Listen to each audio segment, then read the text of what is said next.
ahead. Today is Friday, March 16th, and your radio hosts today are Wilbert and Robert. We will be reading the news for today's edition of the Fayetteville Observer. Okay, your weather for today will be mostly sunny with a high of 70. Tonight there will be some clouds. It will be cooler with a low of 42. Tomorrow it will be cloudy with a couple of showers. The high will be 69, the low 47. On Sunday there will be clouds and sunshine. The high will be 62, the low 40. Monday will be cloudy with occasional rain. The high will be 58, the low 51. On Tuesday it will be cloudy with a chance of a little rain. The high will be 70, the low 43. Wednesday mostly cloudy and cooler with a high of 57 and a low of 37. And Thursday will be mainly cloudy. The high will be 54, the low 34. Sunrise today was at 7:28 a.m. Sunset tonight will be at 7:24 p.m. Moonrise today was at 7:41 a.m. The moonset today will be at 7:43 p.m. Sunrise tomorrow will be at 7:24 a.m. The sunset tomorrow will be at 7:25 p.m. The new moon is tomorrow, March 17th. The first moon, March 24th. Full moon, March 31st. And the last moon, April 8th. Applause. Victoria Epstein of Stedman was named to the Fall 2017 Dean's List at Hofstra University in Hempstead, New York. Today in history. Today is Friday, March 16th, the 75th day of 2018. There are 290 days left in the year. Today's highlights. On March the 16th, 1968, the My Lai My massacre took place during the Vietnam War as U.S. Army soldiers hunting for Viet Cong fighters and sympathizers killed unarmed villagers in two hamlets of Son Mi village. Estimates of the death toll vary from 347 to 504. In 1521, Portuguese explorer Ferdinand Magellan and his crew reached the Philippines, where Magellan was killed during a battle with natives the following month. In 1802, President Thomas Jefferson signed a measure authorizing the establishment of the U.S. Military Academy at West Point, New York. In 1926, rocket science pioneer Robert H. Goddard successfully tested the first liquid-fueled rocket at his Aunt Effie's farm in Auburn, Massachusetts. In 1945, during World War II, American forces declared they had secured Iwo Jima, although pockets of Japanese resistance remained. Birthdays. Country singer Ray Walker of the Jordanaires is 84. Movie director Bernardo Bertosoli is 77. Game show host Chuck Woolery is 77. Singer-songwriter Jeffrey Jeff Walker is 76. Country singer Robin Williams is 71. Actor Eric Estrada is 69. Actor Victor Garber is 69. And country singer Ray Benson is 67. And also, happy birthday to any of our listeners who are celebrating today.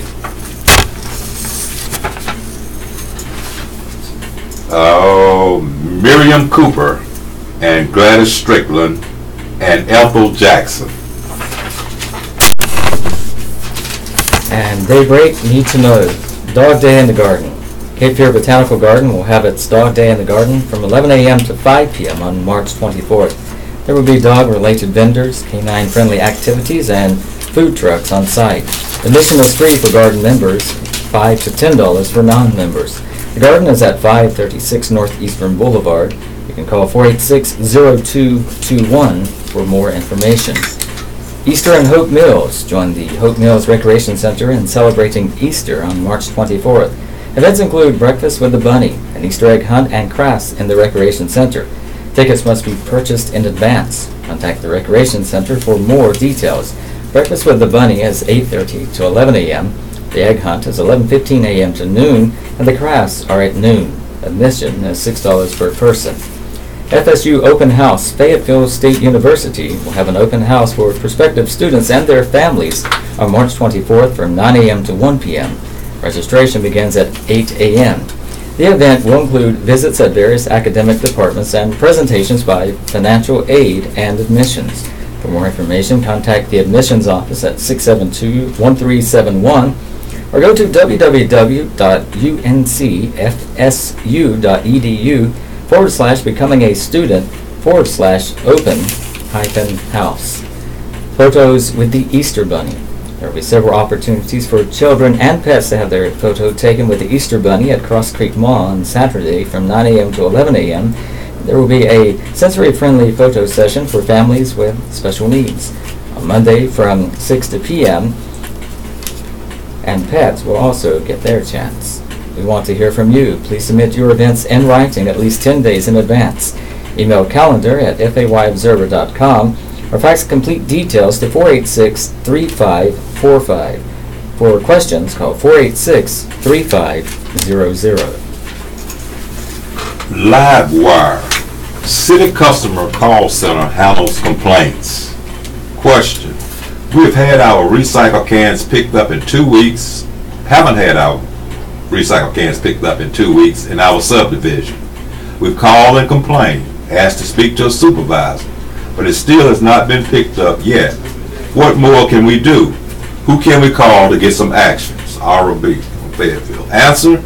City spokesman Nathan Wall said RB should contact the city customer call center at 433-1329 and they will address the issue with waste management. What happened to evangelist Jack Van Imp? Van Imp, 87, is a televangelist who became known through his program Jack Van Imp Presents, which he co-hosted with his wife, Rexella. In recent years, Van Imp had suffered health problems, including a broken hip. In May, the Van Imps announced they were ending their TV broadcast. However, video and audio of the Van Imps is available at their website, jvim.com. Jack Van Imp Ministries also has a Facebook page. Public Safety, Cumberland County arrest. Jose Victor Silva Jr., 32 of the 5800 block of Bear Creek Circle, was charged Thursday with second-degree kidnapping, misdemeanor assault on a female, misdemeanor communicating threats and driving while impaired. Bill was set at $10,000. Jeffrey Adair Shields, 38 of the 100 block of Christian Avenue in Spring Lake, was charged Thursday with 2 counts of trafficking in cocaine and maintaining a drug dwelling or vehicle. Bill was set at $5,000. Percy Dwayne Atkins Jr., 29 of the 1900 block of Tyrone Drive, was charged Thursday with breaking and entering, misdemeanor larceny, and misdemeanor assault on the female. Because the charges involve domestic violence, Bill will be set this morning in district court. Anatisha Ternice Robinson, 20 of the 800 block of Bedrock Drive, was charged Wednesday with obtaining property by false pretense. Bill was set at $5,000. Break-in. Hope Mills, Calico Street was reported at 8:45 a.m. Tuesday. A television was taken. Robberies. Bland Street. Bruce Antonio Morales Thompson reported at 6:43 p.m. that he and 2 others were robbed at gunpoint of $600 on the 1500 block of Bland Street. No injuries were reported. Baywood Road, an employee of the Baywood Deli and Grill at 124 Baywood Road, reported at 9:44 p.m. that the business was robbed at gunpoint of money. No injuries were reported. Theft, Newgate Street. Molly Brigman reported at 9 p.m. Tuesday that a Glock compact semi-automatic pistol, a Springfield XD-40 semi-automatic handgun. The woman, identified as Joyce Bridges, was caring for a patient when Everett pushed out the door of the room, grabbed her by her hair and neck, the warrant said, before pushing her to the ground. Bridges hit her head on the floor and had marks on her neck from the assault. Bridges works in the psychiatric care ward, the warrant said. Bill was set $2,500. In local news, officials dam could handle 25-year storm. Van Story Hill residents expressed their concerns about the Mirror Lake Dam damage and cautious optimism about the plans to fix it at a meeting Thursday night. City officials and representatives from the engineering firm spoke with residents at an open house organized by the city at Van Story Hills Elementary School. A representative from U.S. Representative Richard Hudson's office was also in attendance. Hudson is a Republican who represents the 8th Congressional District of North Carolina. The Mirror Lake Dam was one of the 2 city-owned dams destroyed by Hurricane Matthew in October of 2016. The dam destruction also forced the city to close part of Mirror Lake Drive. The city has received approval from the Federal Emergency Management Agency to rebuild the dam. The city estimates it will cost $1.9 million. Schnabel Engineering has designed the new dam and road above it. The new dam will be made to withstand an engineering measurement known as a 25-year storm. In comparison, the old dam was only projected to withstand a 10-year storm. 4 displays with pictures of the dam designs and a slideshow of similar dam projects were set up throughout the school's auditorium. Kristen Knight, president of the Van Story Hills Homeowners Association, said her biggest concern has been increased traffic on Morganton Road and near the elementary school due to the Mirror Lake Drive closure. In the past week, she said there have been 2 wrecks at the intersection of Morganton Road and Northview Drive. It's a safety concern, Knight said. City Councilman Johnny Dawkins represents the Van Story Hills neighborhood. He said he shares residents' concerns about traffic safety. Lives are at risk during rush hour, Dawkins said. It's very dangerous. Longtime Van Story Hills residents Ray and Martha Valerie said they are also concerned about children getting hurt while playing near the damaged dam. It's very dangerous having the children playing in there, Martha Valerie said. They both also said the dam destruction and draining of the lake is not aesthetically pleasing. It looks like a bomb site, Ray Valerie said. The couple and Knight said they were happy that the city had the event to update residents about the dam. Martha and Ray Valerie added that city officials personally reached out to them about the dam, given that their home is right next to it. We are very appreciative of the fact that they got in touch with us to get our input, Martha Valerie said. Construction on the dam and road is scheduled to start this summer. Cherokee student off school bus. Hope County Schools punishment was wrong, official says. Rayford. India Middleton is angry because a Hope County High School assistant principal kept her daughter off the school bus at the end of the school day and left the girl alone and locked out of the school building that evening. The assistant principal did this on the premise that Middleton's 16-year-old daughter violated the school system's dress code. Photos that Middleton posted on Facebook show her daughter, Micaiah Davis, wearing a shirt with a wide neck opening that leaves the upper part of one of the teen's shoulders visible. The school system's dress code prohibits revealing an excessively loose or baggy-fitting clothing, but does not specifically prohibit visible shoulders. The school system said the assistant principal made a mistake when he stopped Micaiah from going home on March 9th. It said he further erred when he left Micaiah alone at the school instead of staying with her until her mother picked her up. So it would make no excuse for how that situation was handled, school spokesman Jody Bryant said. Principal Roger Edwards told Middleton to apologize, Bryant said. Micaiah was allowed to go to school in the morning and stay through the day while wearing the shirt, and nothing had been said to her, Bryant said. Middleton said on Facebook that Micaiah was stopped that afternoon by one of the assistant principals when she tried to get on the bus to go home. My child was not allowed to ride the bus home today because administration said her shirt was inappropriate, Middleton wrote. She was escorted to the main office where she used the phone to call me at 4 p.m., Middleton wrote, but Middleton could not get out of work until later, she said. At 5 p.m., someone called her from the school, she said. She said she had a verbal exchange with a man who hung up on her. I arrived to get my child at 5:45. She was sitting outside the main office in 50-degree weather with no administrator to be found, Middleton wrote. I feel that if my child is not allowed to ride the bus because of inappropriate clothing, why should she be allowed to remain on campus for an hour and 45 minutes past the incident, Middleton wrote. Also, could this not have been addressed by in-school suspension Monday? And I truly believe that the administrators should have to stay and make sure the children they take off the bus get home safely. Bryant said the assistant principal should have allowed Micaiah to go home. And then, if it was decided that there was a dress code issue there, then speak with the parents, speak with the student Monday morning, and handle it at that time, Bryant said. Bryant said school personnel privacy regulations prevent her from saying whether the assistant principal is being disciplined for the incident. Middleton is dissatisfied with how the school system handled the incident. The assistant principal seemed very little to no consequences for his poor judgment and failure to adhere to Hope County Schools policy, she said Thursday.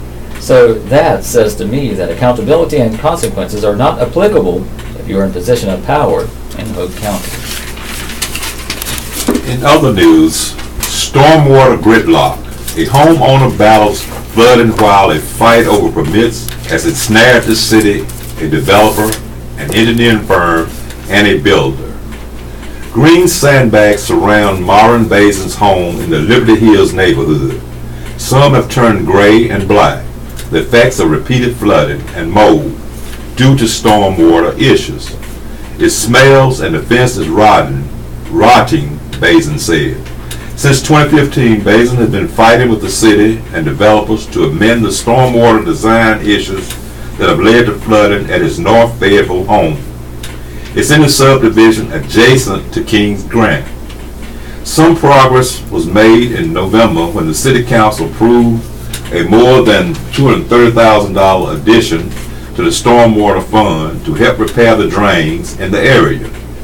But 2 months later, growth in Liberty Hills was ground to a halt in what is believed to be its first in city history. The zoning commission stopped the development of a neighborhood due to ongoing stormwater ordinance violations. 3 companies have been cited by the city in violation of the stormwater management ordinance. River Landing Center LLC, the engineering firm of Mormon, Kaiser, and Reitzel Incorporated, and builder Cavaness and Cates. McKee Homes hasn't been issued a violation but also can't get necessary permits granted, its lawyer Lonnie Player said. The city isn't holding the builder responsible in any way for deficits in the stormwater management system. John Koenig, who died in 2013, was the original Liberty Hills developer. The subdivision's development companies have been known as Cornerstone, Liberty Hills, and River Landing Center, said Assistant City Attorney Alicia Young. River Landing is going through bankruptcy. McKee accuses the city of not properly following its own permitting process. Asked if the builder would take any legal action against the city, Player said, "I can't comment on pending legal matters." Ken Prashand, who worked with Koenig on other residential developments, is a representative for River Landing. Neither he nor the company's lawyers would comment for this story. Mormon, Kaiser, and Reitzel Incorporated was hired by River Landing to design the stormwater management facilities for the development. The firm did not respond to requests seeking comment for this story. Liberty Lane flooded. The city began receiving reports of flooding at the lower end of Liberty Lane in October 2015. In response, city staff found several structural issues with the stormwater system. The stormwater management system designed and constructed in Liberty Hills is undersized, Young said. City staff also believes the drainage data used for the design of that system is unreliable. About a year later, on November 1st, 2016, the city issued a notice of continuing violation of the stormwater management ordinance to River Landing, the firm of Mormon, Kaiser, Reitzel, and to Cavaness and Cates. Efforts to compel River Landing Center and Mormon, Kaiser, and Reitzel to submit and implement a plan to abate ongoing violations of the stormwater ordinance have thus far been unsuccessful, Young said in the letter. Cabinets and Cates is no longer being pursued because it did not design the stormwater system. But, say Young and the builders, J. Scott Flowers, the city has not formally voided the complaint. River Landing Center, the developer, and Mormon, Kaiser, and Ritzel, the engineer of record, are the parties primarily responsible for the undersized stormwater management system and resulting violations of the stormwater ordinance, Young said. Litigation. Bazin said he originally planned on suing the city, but according to North Carolina law, Young said the city is not liable. As a matter of law, the city is not liable for any claim arising from approval of a developer's design plans and or installation of subdivision facilities, Young wrote in a 26 letter to Bazin. Under North Carolina law, local governments such as the city are not required to conduct their own engineering studies to ensure the validity and correctness of the developer's plans. In April of last year, River Landing Center and Mormon, Kaiser, and Ritzel took part in mediation, but Young said that was unsuccessful. On October 16, McKee Homes applied for a building permit with the city of Fayetteville to build a home on lot 256 in Liberty Hills. Documents filed by Player, the lawyer representing McKee, said the city instead issued 2 documents to the builder. They were a notice of continuing violation of the stormwater management ordinances for violations caused by River Landing Center LLC, Mormon, Kaiser, and Ritzel Incorporated, and Cabinets and Cates, and a notice that McKee Homes building permits application had been flagged and remains on hold. This means the city is not allowing McKee Homes to build due to the ongoing violation issues with River Landing Center LLC, Mormon, Kaiser, and Ritzel, and Cabinets and Cates. The city does not hold McKee Homes responsible in any way for any deficit in the Liberty Hills stormwater management system, Player said. Young said Gazelle Rodriguez, the city engineer, withheld the permit in part because of the proximity of the lot in question to areas where flooding has occurred. The city engineer contends that adding more impervious surface that close to where flooding has occurred before the stormwater facilities are supplemented could likely exacerbate the problem, Young said. Player noted in McKee's appeal that the city has issued 9 permits to build homes on other lots in Liberty Hills since the original notice was issued. In consequence, petitioner Apolli has entered into a contract as to construct a home on lot 256, which it would not have done, Player wrote. McKee Homes appealed the city engineer's decision, and the case came before the city zoning commission on January 30th. In a 3-2 vote, the commission upheld the decision. Young said she anticipates more action will be taken in the case. The city engineer is on record that she anticipates taking further enforcement action under the stormwater ordinance against River Landing Center, the developer, and Mormon, Kaiser, and Ritzel, the engineer of record. Young said the city has filed a claim in the bankruptcy proceedings against River Landing Center. She added that the city is using money approved by the city council to add to its stormwater fund to correct the issue. The city plans to start work on the subdivision stormwater system while waiting for the legal issues to be resolved during 2018 and 2019. Bazin said he is still upset the city isn't able to be held more accountable. He said he worries about not being able to sell the home and about having to replace the fence. Where were the checks and balances to make sure the city is doing a good job? Bazin said. Who wants to move into a home surrounded by sandbags? 18th Airborne Corps focuses on retaining soldiers. Leaders from the 18th Airborne Corps are focused on keeping experienced soldiers in the Army, ensuring they're ready for constant deployments while dodging turnover that could hinder readiness. The message was delivered by Lieutenant General Paul Lacamera, commander of the 18th Airborne Corps, as he spoke to dozens of Army career counselors and retention non-commissioned officers during a training seminar at Fort Bragg on Thursday. The career counselors and retention soldiers are among the last people soldiers interact with before deciding to leave the Army. We came in for different reasons, but we stay for the same reason, Lacamera said. When you think about what they really pay us, it's nothing compared to the service and sacrifice you make every day. Those are the things I ask you to continue to reinforce: who we are, what we represent. You did tremendous work last year on reaching your goal. Last fiscal year, the Corps met its goal of enticing 18,000 soldiers who were eligible to leave to remain, a daunting task since the Corps is responsible for manning about a third of the total force of the Army. And of all the divisions under Corps, it was the 82nd Airborne Division that preserved the most of its soldiers who were eligible to leave.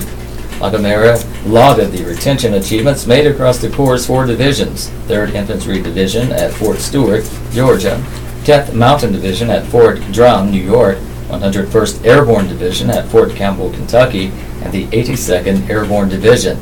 Lacamera said the 3rd Expeditionary Sustainment Command also topped efforts to retain its soldiers eligible to leave service. Soldiers nearing the end of their service contracts met with career counselors or retention non-commissioned officers about 15 months before they are scheduled to leave the military. They are presented with re-enlistment options, such as staying at their current duty station, requesting an overseas or different stateside post, or obtaining different Army training. Among concerns listed by soldiers thinking about leaving are a desire to pursue educational opportunities, move to a different installation, or earn a monetary bonus. One career counselor who attended the training workshop said she'd heard soldiers complain there is weak leader engagement. Leaders have stronger bonds with their soldiers, making it more meaningful for them to entice soldiers to stay rather than hear it from career counselors, she said. These leaders are in the fight with these soldiers, she said. They know these soldiers, their families, they know what's going on. They need to be the ones to say, I want you on my team because it will mean more. We're quick to identify a soldier that needs to be barred. We're quick to identify a soldier that's not making the cut. But we're not quick to say, hey, you're great, you need to stay. The Army will lose out if you leave. Her comments were met with applause from the crowd. Lacamera agreed and encouraged career counselors to remind leaders to be engaging with soldiers in different ways, such as during physical training or at the barracks. Sergeant Major John Cavalier, command career counselor for the 18th Airborne Corps, said leaders are paying attention to reasons cited by soldiers for leaving. He said the concerns are resolved as best they can be. A few years ago, Cavalier said there was a problem manning airborne artillery soldiers, which leaders worked on through retention. The ability to retain soldiers across the Corps is critical to the mission to deploy anywhere, anytime, Cavalier said.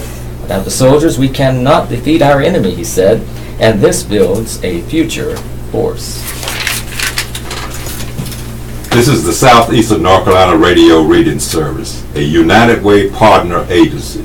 We broadcast from the campus of Fayetteville State University, and our signal is carried by WUNC Chapel Hill. As a nonprofit agency, we rely on public donations.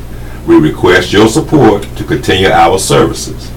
When making charitable donations, please keep the SENCRRS in mind. Our post office box number is 35029, Fayetteville, NC 28303.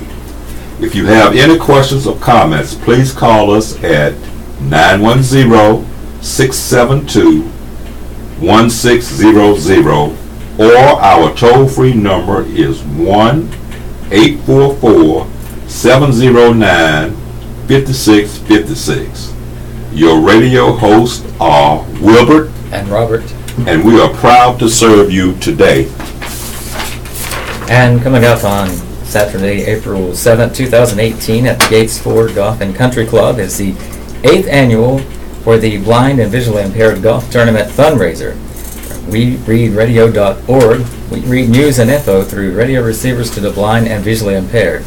The cost is $250 per team of 4 or $65 per player. Lunch and dinner will be provided. Free beverages carts are provided. This is a $400 value for all of the above. At 11 a.m. on Saturday, April 7, 2018 is the registration located in the Riddle Room. There will be a Panera Bread Bar, and we'll also have an award ceremony. There's a $500 cash prize for the first place team overall, the second place Gates 4 golf certificate, and then there's a new Chevrolet car for the first hole-in-one at a designated hole. There's a special ladies division, the ladies and men's closest to the pin, and the long drive.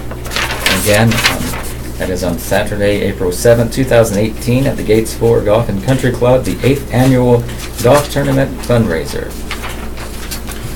In other local news, teen charged with bringing gun to Grays Creek High School.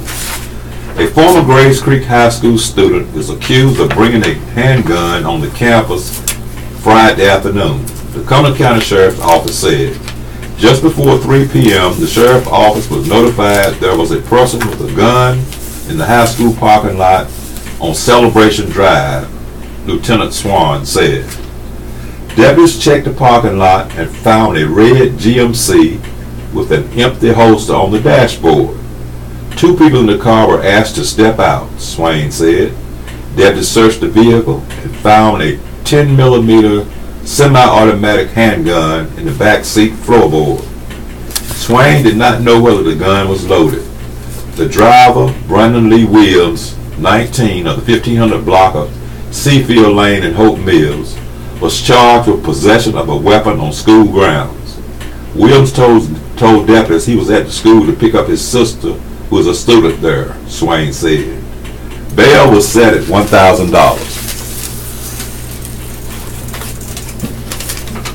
Offender 0369212, inmate status inactive, Bill Kirby Jr. Called it a harrowing day on September 13, 1977. Barbara Davenport and her friend Mary Jo Nancy Coates walked along a wooded path near Manchester Road and not far from the mobile home park where they lived outside of Spring Lake. Davenport was 16. Coates was 14. Stephen Carl Silhan, a 23-year-old Fort Bragg soldier and 82nd Airborne Division paratrooper, was lurking in wait as the teenagers returned from a nearby convenience store and where they stopped on the path to smoke cigarettes. "There's someone spying on us," Coates, according to Davenport, would say, and Davenport says she saw a man in army fatigues and dark glasses before he disappeared into the brush. It was not the first time Silhan preyed on the innocent. 12 months earlier, the Army sergeant kidnapped a couple at gunpoint from a recreation area in Chatham County and sexually assaulted the woman. Finishing their cigarettes, Davenport and Coates headed down the path toward their home. They again saw Silhan, and as they passed him, Davenport recounted how the soldier grabbed Coates and put a bayonet to her throat. "Do what I tell you," Davenport was reliving the nightmare in 2001, "and I won't hurt you." Silhan tied up both of the terrified teenagers, Davenport would say, cut off their bras and stuffed the clothing in their mouths. "I could hear her screaming while he was raping her," Davenport later would relive the day. He stabbed her once in the chest and twice in the back. Davenport could hear her friend gasping. Mary Jo Nancy Coates was dying. Bayonet in hand, Silhan then came for Davenport. "God," Davenport cried out before Silhan slashed her throat and twice stabbed her in the back. "Please help me." Silhan, a married father of a 3-year-old son, was arrested a week later on NC 87 while driving to a Sanford home. Silhan, who was convicted and sentenced to life in prison in October 1977 for the Chatham County crimes, the same month he was indicted by a grand jury on charges of the murder and rape of Coates and the attempted murder of Davenport. He was sentenced to death in March 1979 for killing Coates and 20 years for the attempted murder of Davenport. Silhan's death sentence was overturned in March 1981 by the North Carolina Supreme Court, and he was sentenced to life in prison at a second trial in July of 1981. Davenport, who later married and became a county detective, would spend the rest of her life advocating for her friend and pleading with prison officials to never parole Coates' killer. "What about Nancy?" Davenport would say in 2010 while Silhan was incarcerated in a Tabor City Correctional Center and up for parole. "Where's her parole?" Barbara Lynn Davenport died May 24, 2016. She was 54. "I was sad to read that Barbara passed away almost 2 years ago," Chris Block of Wisconsin wrote in a March 8th email. I've been trying to find out if anyone knows if Silhan is still in prison. Hope so. Is there anyone fighting for Barbara anymore to keep him behind bars? If there is anything I can do as a concerned citizen to keep that animal in prison, please let me know. The murder was in the television crime edition of I Survived on the Biography channel, and Debbie Haslinger, an Illinois resident, also inquired about Silhan after recently watching the telecast. Stephen Silhan died of natural causes on January 24, 2017, according to the North Carolina Department of Public Safety and the Tabor City Correctional Institute. He was 64. Offender number 0369212, inmate status, inactive. Columnist Bill Kirby Jr. can be reached by emailing bkirby@fayobserver.com or by calling 486-3571. Dateline NBC examines Bordeaux murder case. Cumberland County District Attorney Billy West, on the right, discusses the Kelly Bordeaux murder case with Fayetteville Police Sergeant Mike Ballard during taping for tonight's Dateline NBC episode. Kelly Bordeaux's siblings, Olivia Cox and Matt Henson, are interviewed for tonight's episode of Dateline NBC. Fort Bragg soldier killed in 2012. The 2012 murder of Fort Bragg soldier Kelly Bordeaux will be explored in tonight's episode of Dateline NBC, according to NBC News. The 1-hour installment for the news magazine program is called Deep in the Woods and will feature interviews with Bordeaux's siblings, Fayetteville Police Sergeant Mike Ballard, and Cumberland County District Attorney Billy West, the network said. Dateline NBC correspondent Andrea Cannon will report on the case. The show will air at 10 p.m. and can be seen locally on WRAL Channel 5 and WECT Channel 6. Bordeaux was 23 when she went missing after a night out at the since closed Froggy Bottoms Bar on Ramsey Street in North Fayetteville. Police have a suspect but can't solve the case until an unorthodox private investigator steps in to help. NBC said in promotional materials that investigator is David Marshburn of Smithfield, who in 2014 persuaded Nicholas Holbert, a suspect in Bordeaux's 2012 disappearance, to confess to killing her and show him where he buried her body. Holbert led Marshburn to a shallow grave off River Road 2 years after her murder. Holbert, a registered sex offender, confessed to Marshburn that he had given Bordeaux a ride home on the night she was killed.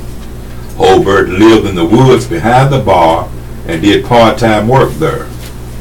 3 years ago, he pleaded guilty to beating the Army medical specialist to death on April 14, 2012, following an argument at Froggy Bottoms near Interstate 295. This isn't the first time the high-profile case has been featured on primetime television. In October 2015, an episode of the CBS News program 48 Hours focused on Bordeaux's murder. Bordeaux was buried with full military honors on May 31st, 2014 at Mount Peace Cemetery in her hometown of St. Cloud, Florida. Holbert is serving a life sentence without parole for first-degree murder and kidnapping. Human Relations Commission doles out awards. Jernigan Warren Funeral Home and Latinos United for Progress were among those honored Thursday night as the Fayetteville Cumberland Human Relations Commission hosted the 50th Anniversary Community Recognition Awards. Jernigan Warren was recognized with the Business Industry Award and Latinos United for Progress to call the Ronald McElrath Commission Organization Award. The awards reception was held before about 250 people at Embassy Suites. Board members with Latinos United for Progress organized volunteers to assist a Hispanic family whose home had been devastated by floodwaters from Hurricane Matthew in October 2016. Materials and labor were donated to the cause, the commission said. Later, Latinos United for Progress held a 7-week entrepreneurial seminar that produced 25 graduates. About half of those graduates continued to run successful small businesses in Fayetteville, according to the Fayetteville Cumberland Human Relations Commission. Among other activities, the group co-hosts a bi-monthly General Assembly gathering for residents with limited English proficiency. Jernigan Warren also played the Good Samaritan role around the same time, offering a hand to Pay Funeral Home when the Murchison Road business suffered severe flood damage.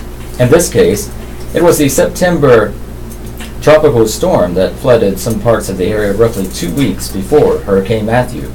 The funeral home never closed after that first storm in late September. Ben Chambers, the general manager of Jernigan Warren Funeral Home, got in touch with one of the owners and offered Pay Funeral Home space and whatever was needed. Pay Funeral Home has since temporarily relocated on Ramsey Street. This is an expression of community oneness barring color lines, Human Relations Commissioner Ingrid Marthy said during her introductory comments for the Business Industry Award. Jernigan Warren is a white-owned business. Pay Funeral Home operates under black ownership. The employees of Jernigan Warren truly appreciate this recognition and will honor the award, said Mark Hayden of Jernigan Warren. The annual Community Recognition Awards program serves as a major contributor to the Commission's Dr. Martin Luther King Jr. Scholarship Endowment Fund. Proceeds from the reception support the fund, which is maintained by the Cumberland County Foundation. The theme for this year's reception was Fayetteville Cumberland Human Relations Commission, 50 Years Making Fairness, Equality, and Unity a Way of Life.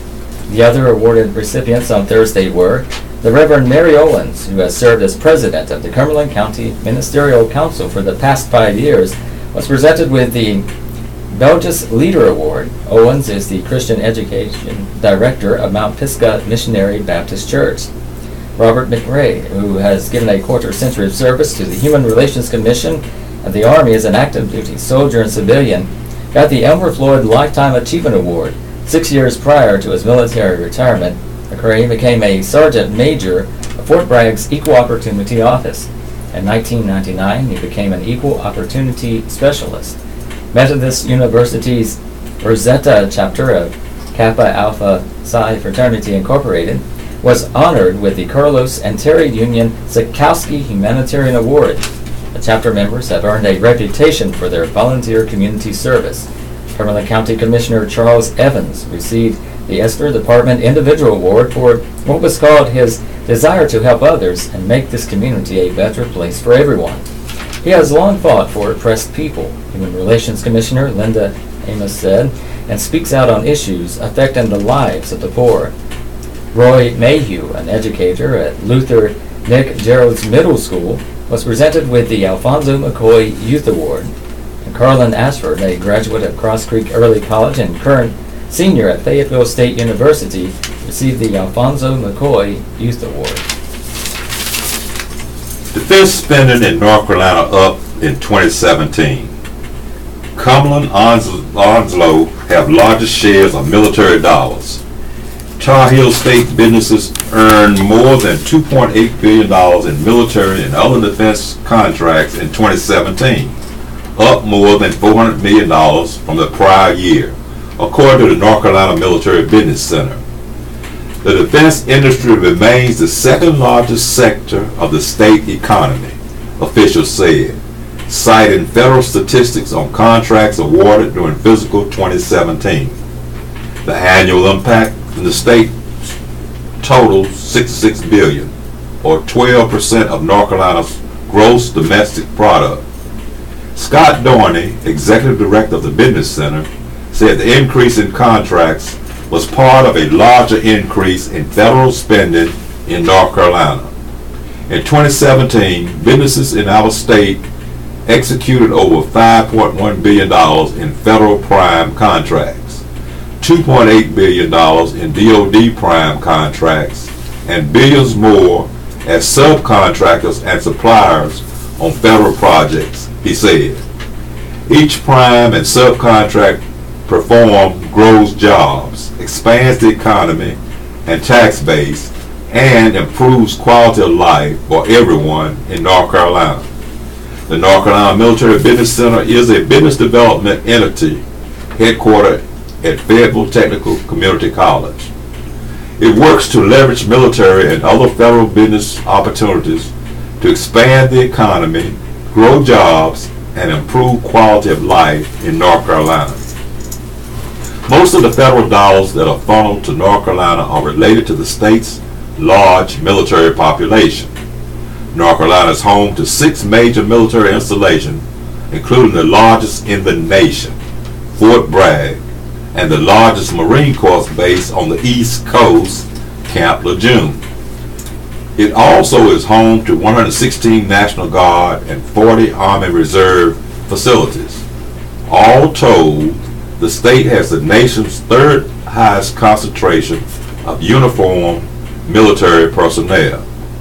In 2017, the center said businesses in 81 of the state's 100 counties perform work as a prime contractor for the Department of Defense. 7 counties received at least $75 million in defense contracts to local businesses in the last year. They include Cumberland, which received $958 million, up from $896 million in 2016. Onslow, which received $539 million in contracts, up from $492 million. Craven, which received $274 million, up from $167 million. Hoke, which received $138 million, up from $51 million.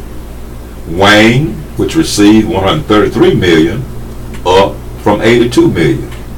Wake, which received $115 million, down from $124 million. And Guilford, which received $80 million, down from $112 million. Cumberland, Onslow, Craven, Hope, and Wayne are each home to all or part of a major military installation. County considers $155 million in projects. Funding plan could be used to run water to area with Gen X contamination. Cumberland County can start more than $155 million in projects within the next 5 years without raising taxes under a funding model presented to county commissioners Thursday. The model sets up a capital investment fund that will be separate from the county's general fund that is used for operational expenses. Money the county is currently using for capital projects will go into the fund. Projects under consideration include running water lines to an area contaminated by a potentially cancer-causing compound, renovating the Crown Theater, or building a performing arts center, and Boyle Dispatch, a 911 dispatch center, and building an administration building and renovating the courthouse. The model also could allow for $60 million to $80 million in school projects over the next 12 years, according to Doug Carter, a financial consultant working with the county. Tim Kinlaw, the interim superintendent of Cumberland County Schools, said in an interview after the meeting that the school system needs money for capital projects. That would really be great, he said, after being told about the model's projections. Carter's firm, DEC Associates in Charlotte, developed the funding model in conjunction with county staff members. Projects used for his presentation to commissioners were based on priorities they established at a goal-setting meeting in January. Commissioners decided at that meeting that providing water to residents with wells contaminated by Gen X is a top priority. The compound, which has been linked to several forms of cancer in animal studies, has been detected in more than 280 wells near the Commerce plant in Bladen County. The facility is off NC 87 near the Grays Creek area of Cumberland County. To show how the funding would work, the model included spending examples that included $48 million for the Grays Creek Water Project, $50 million for either renovations to the Crown Theater or a performing arts center, $35 million for the administration building and renovations to the courthouse, and $15 million for the dispatch center. Actual costs have not been determined. The model also called for $7.5 million for the Civil War Center.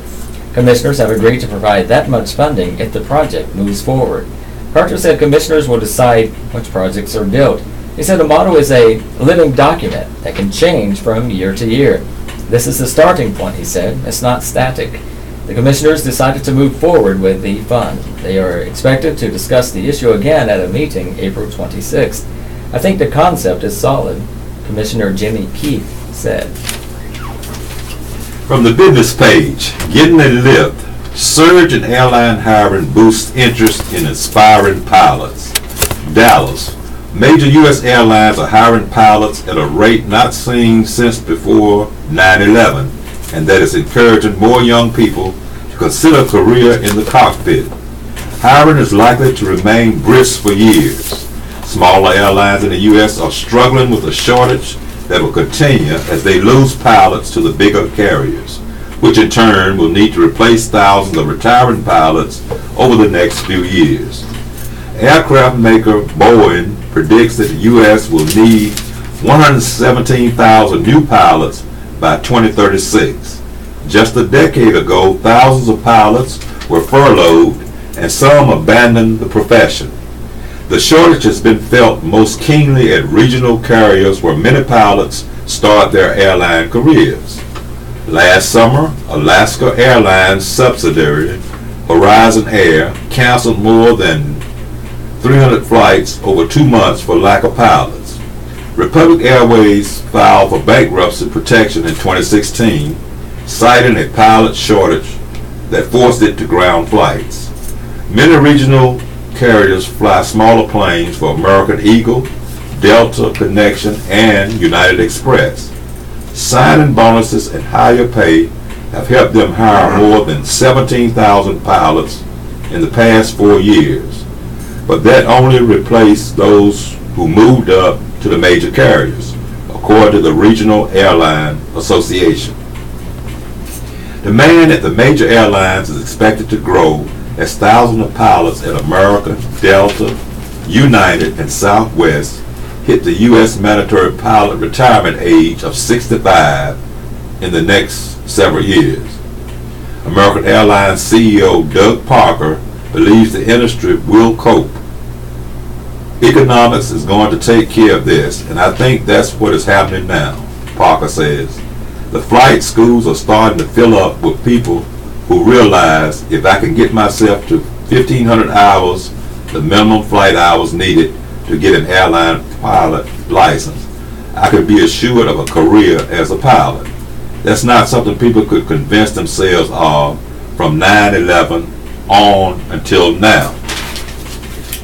Pilot hiring nosedived after the September 11, 2001 terror attacks that led to a decline in travel, and again during the global financial crisis in 2008-2009. Major U.S. airlines hired only 30 pilots in 2009, according to Future and Active Pilot Advisors, a career counseling business for pilots. The job market didn't pick up significantly until around 2014. Last year, 10 of the largest U.S. passenger and cargo airlines hired 4,988 pilots, the most since 2000, when they hired 5,105.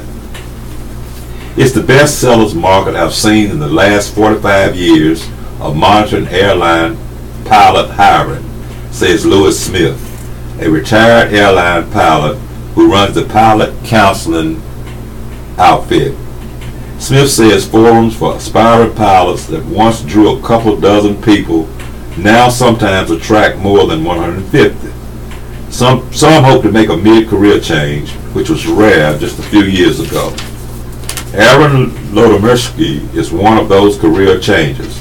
The 31-year-old from Asbury Park, New Jersey, says he always wanted to be a pilot, but studied business instead because the bleak job opportunities for pilots in the years after 9/11 didn't justify the cost of school and flight training. After college, he started an online marketing business. Year after year, I found myself less and less satisfied with my work, he says.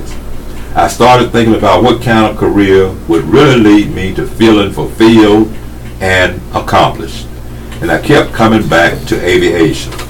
Lodomersky did some fresh research and learned that pilots were back in demand, and more would be retiring in the next few years. He quit his job and went to flight school.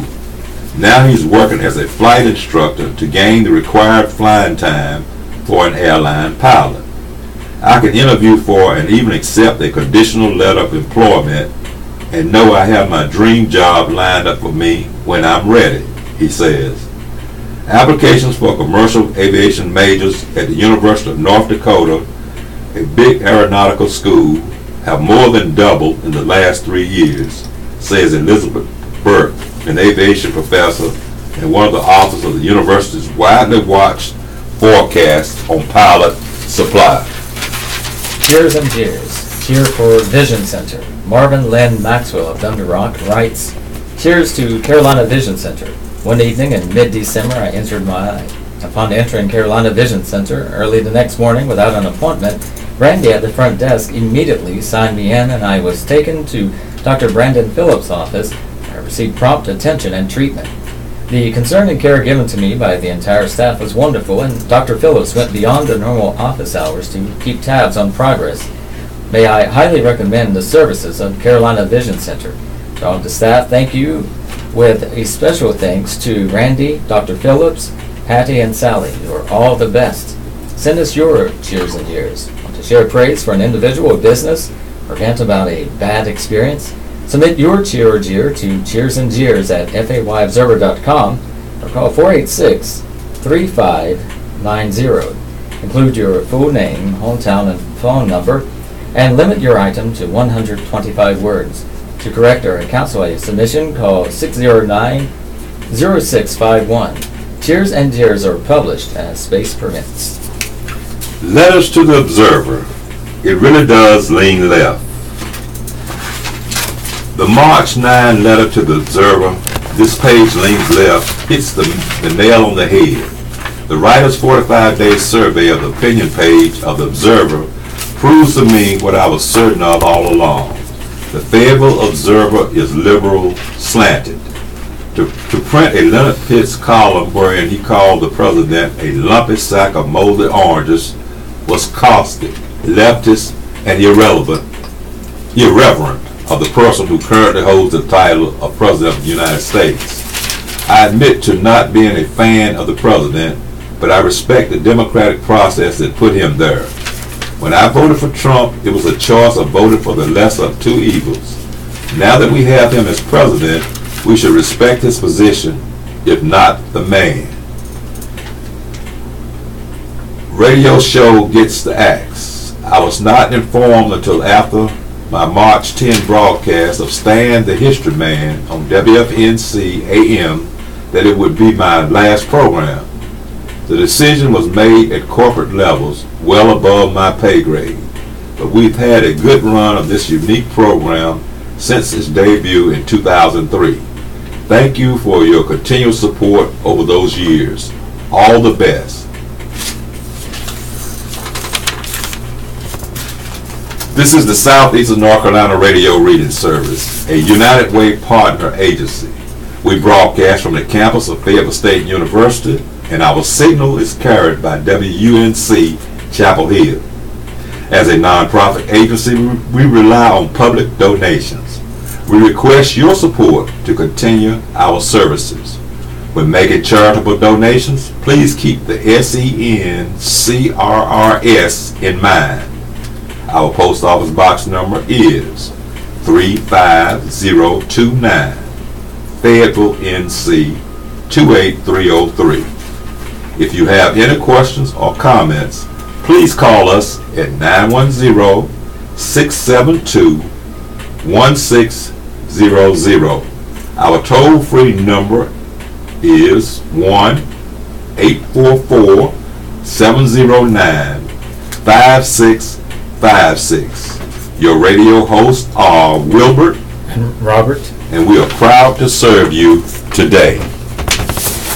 Also, our Gates Ford Golf and Country Club, or at the Gates Ford Golf and Country Club, the 8th annual for the blind and visually impaired golf tournament fundraiser will be held Saturday, April the 7th, 2018. A $500 cash prize will be given to the first place team. A new Chevrolet car has a special ladies division, and lunch and dinner will be provided. Free beverage card provided. It's $250 per team or $65 per player. Again, that's Saturday, April 7th, 2018 at Gates 4 Golf and Country Club. Okay, it's the top of the hour, time for the obituaries, death notices. The following deaths have been reported. Upcoming editions of the Fayetteville Observer will contain complete obituary information. In Cumberland County, Aida Alicia, 85, of Lakeland, Florida, formerly of Spring Lake, Adcock Funeral Home, Spring Lake. In the Cape Fear region, Ray Stevens, 73, of Warsaw, Butler & Son Funeral Homes, Clinton. Henderson D. Clark, 74, of Wagram, Purcell Funeral Home, Laurinburg. George Monroe Elvis, 94, of Laurel Hill, Richard Boyle's Funeral Service. Leonard Anthony Russo, 86, of Laurinburg, Richard Boyle's Funeral Service. Annie Fairley, 84, of Pembroke, formerly of Laurinburg, McFatter Funeral Home. Marshall Blue, 61, of Hoffman, Buey Funeral Home. In Cumberland County, Frank Berrigan Jr., 99, a native of Savannah, Georgia, a beloved husband, father, and grandfather, a true Southern gentleman, died on Wednesday, March 14, 2018, in Savannah, Georgia.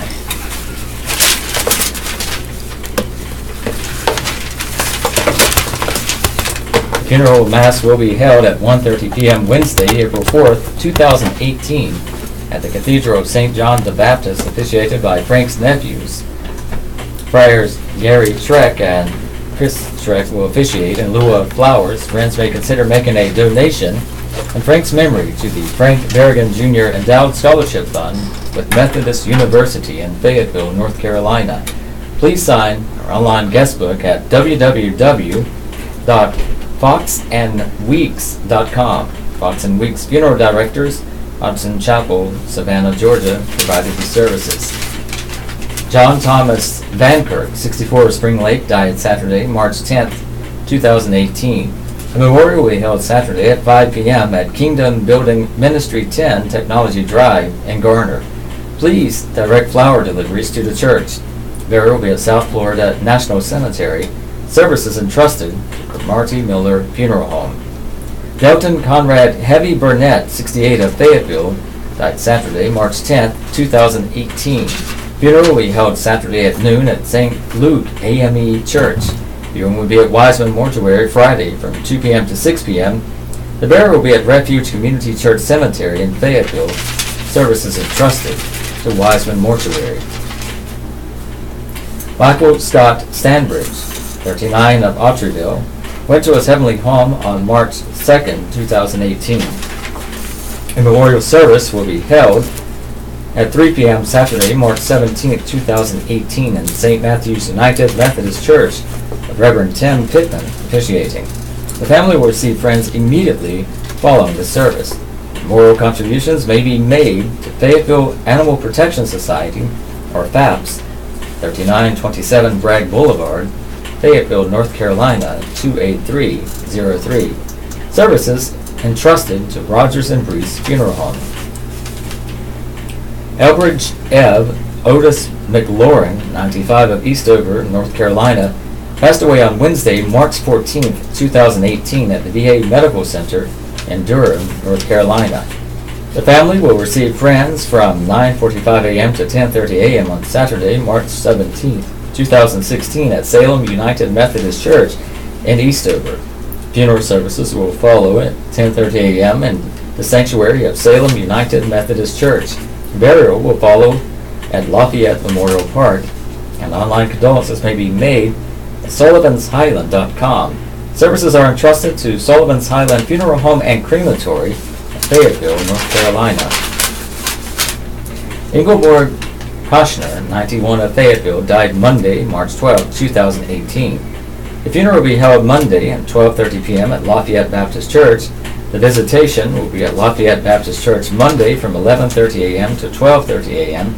The burial will be at Sand Hills State Veterans Cemetery, and Pinecrest Funeral and Cremation Services in Hope Mills provided the services. Lloyd Bud Jackson Jr., 68, of Hope Mills, died Wednesday, March 14th, 2018. Funeral will be held Sunday at 2 p.m. at Pinecrest Funeral and Cremation Services in Hope Mills. The visitation is also at Pinecrest Funeral and Cremation Services in Hope Mills. Will be Saturday from 6 p.m. to 9 p.m. The burial will be at Fayettville Memorial Cemetery. Region and elsewhere, Betty Martin, 69, of Greensboro, died Thursday, March 1st, 2008. The funeral will be held Saturday at 1 p.m. at St. Peter Missionary Baptist Church of Rayford. The viewing will be at St. Peter Missionary Baptist Church of Rayford Saturday from 11 a.m. to 1 p.m. The burial will be at East Lawn Cemetery. Services are entrusted to Cunningham and Sons Mortuary. James Jim Calvin Johnson, 70, of Laurinburg, died Wednesday, March 14, 2016. No services are planned at this time. Services entrusted to Richard Boyle's funeral service. Francis Cromartie Jones, 100, of Dunn, died Tuesday, March 13, 2018. Funeral will be held Saturday at 11 a.m. at First Baptist Church in Dunn. The visitation will be at First Baptist Church Ladies Parlor Saturday from 10 a.m. to 11 a.m. The burial will be at Greenwood Cemetery. Services are entrusted to Cromartie Miller Funerals and Cremations of Dunn. Frances Diane Locklear, 61, of Rayford, died Tuesday, March 13, 2016. Funeral will be held Friday at noon at Zion Hill Baptist Church. The visitation will be at Zion Hill Baptist Church Friday from 11 a.m. to noon. The burial will be at the church cemetery. Services are entrusted to Boyle's Funeral Home of Red Springs. Georgia Pearl Lewis, 84, of Lumberton, died Wednesday, March 14, 2018. The funeral service will be held Sunday at 4 p.m. at Asbury United Methodist Church, and the visitation will be at Boyle's Diggs Funeral Home Saturday from 6 p.m. to 8 p.m. The burial will be at New Hollywood Cemetery. Services are entrusted to Boyle's Briggs Funeral Home. Thomas Tommy Willard Stanton, 78, of Maxton, died Friday, March 9, 2018. There will be a graveside service Saturday at 2 p.m. at Center Presbyterian Church. Services entrusted to Boyle's Funeral Home of Red Springs. Annie Vicky Hammond, 62, of Roland, died Sunday, March 11, 2018. Memorial will be held Friday at 4 p.m. at St. George United Methodist Church in Maxton. The burial will be private. Services are entrusted to S&L Funeral Home of Maxton. Shanita L. Graham, 41, of Rayford, died Monday, March 12, 2018.